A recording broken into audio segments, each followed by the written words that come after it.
Hey guys, this is the second video on the fascism PowerPoint, and for this particular one, it's again a bit more of a review because we've already done this. So this is like Germany up until Hitler took over. So during the era of the Weimar Republic and kind of like the end of World War I. So more so like 1918 to 1933 era. So one more time, just to remind you what happened during World War I. Germany was actually doing pretty good, but by the end of the war, they still lost mostly due to the United States entering the war. So once they lost the war, there was one big issue, and that was that the Allies imposed really, really harsh conditions on Germany. Territory was lost, but mostly it was about this economic stuff. So a lot of financial reparation.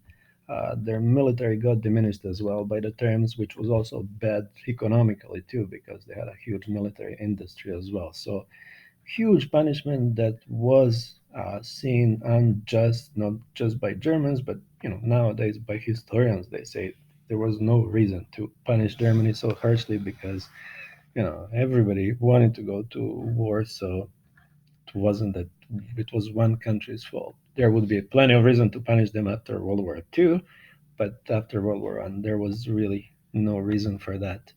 Um, so yeah, they had to sign something called the War Guilt Clause, accepted responsibility, and since they were responsible, then they had to compensate all those nations who were seen as the victims as well. So the border with France, Belgium, Netherlands got demilitarized, and they lost some territory, but mostly again the economic hardships were one of the consequences of the Treaty of Versailles. Um, their leader was tried as a war criminal. Their army was limited. The navy was limited. The manufacturing of army supplies, materials, just the military industry was also crushed. So after that, they started something called the Weimar Republic that we already discussed, and for the first time in history, now Germany's gonna be a republic, not anymore a monarchy. They're gonna be modern, not anymore conservative. They're gonna be liberal, not anymore traditional, and so on. So everything got changed. They introduced democracy, and there was a complete overhaul of what Germany was always standing for, which was just like that attitude of discipline and control and not allowing freedoms essentially, because freedoms were not seen as very good in German society up until then. Um, so this republic did not last for very long for a number of reasons. In the 20s, it was not that bad. Well, the German economy was still doing relatively well, but by the end of the 20s, with the beginning of Great Depression, especially early 30s, then economically things fall apart. Um, so this one, I'm just gonna talk about the DOS plan a little bit because Germany was struggling because of having to pay all those reparations, but then the American banks actually helped, not because they were nice, but because it was like a financial deal, right? So, we're going to lend the money to the government, and then Germany can use the American money to give it to the French, essentially. So it was kind of like a transfer. American money comes to Germany, German money then goes to France. So it's essentially as if the Americans are giving French the money, but Germany is getting in debt. Okay, so that did work up until 1929 when the stock market crashed. Crashed. Now Germany was in huge debt. They could not do reparations anymore. They could not pay Americans either. So all of a sudden they were completely bankrupt. And then we have the rise of Hitler as one of the consequences of that. So, Nazis were basically saying this is all unfair. you know, you guys are being tricked. They were not focusing as much on, like, I don't know, killing the Jews and the world domination at that point. They were focusing more so on, just saying how the Allies are destroying Germany and how that's a huge problem that they're not allowing Germany to industrialize and to militarize and all that. And those parts really made sense, right?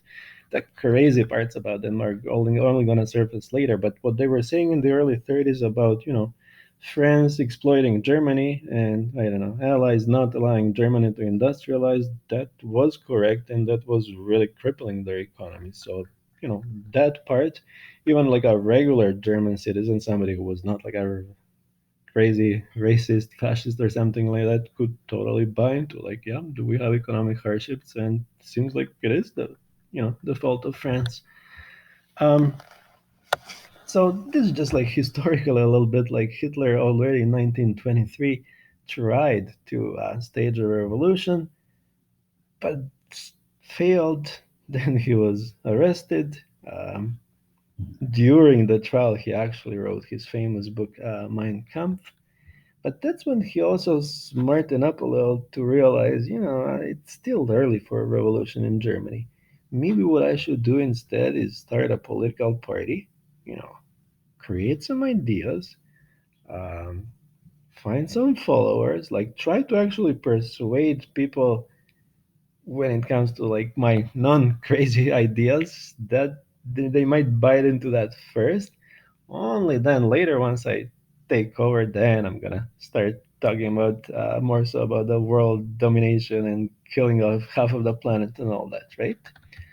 um, so Mein Kampf is a book where he described like some of his main ideas. So Lebensraum was one of them, and that was the idea that German people need to expand. They're like confined, like within the confines of a small German state, and they need to like create a much bigger one, right? In the sense of their neighbors need to be conquered and people from those countries pushed out so that growing German race, German people can actually start living there, right? Okay. So that idea was also not seen as that extremist because many countries in the world were doing that at that time. Just think of the British Empire. They essentially thought that Canada is Lebensraum for the British people, right? Okay. So colonialism, this is essentially colonialism, right? We need to find more colonies and put our people to live there. So this was not seen as anything like very extreme at the time, not just in Germany, but in any country. In Britain, this was also, or France, or Portugal, any country that was expanding to places like Brazil or I don't know, like all the different colonies in Africa and Asia, this was seen as, yep, that's something normal, right? We need to ship um, members of our nation to other countries because there's no more room for that in the original country. Anti Semitism, also, again, the hatred for Jewish people, was not seen as something too extremist at that particular point, okay? Because many countries, if not all countries in the world at that time, were also anti Semitic. So Jewish people faced problems in almost any country they lived in Russia, in England, in Spain, and so on. So um, just not being a fan of Jewish people at that time was also not seen as something extremist anywhere, not just in Germany. Later, only when the concentration camps that started getting open and when it becomes clear that he wants to kill them all, then it's gonna be like, oh, you're crazy. But before that, yeah, many other countries would be like, yeah, we are not fans of Jewish people either. We have also expelled them throughout history, like Spain did, and put like various bans on them, like England did and France did, and all that, right? And many, many countries. So yeah, none of this was seen as something that was like too extremist at that particular time. Only again later when it becomes truly extreme. So when Lebensraum becomes about like, killing half the world to create space for Germanic people, and when anti-Semitism starts being like killing all the Jews, then that's when people realize, oh, okay, this guy is obviously completely, completely nuts. Um, so this is just a map that you can take a look at how Europe looked at that particular time.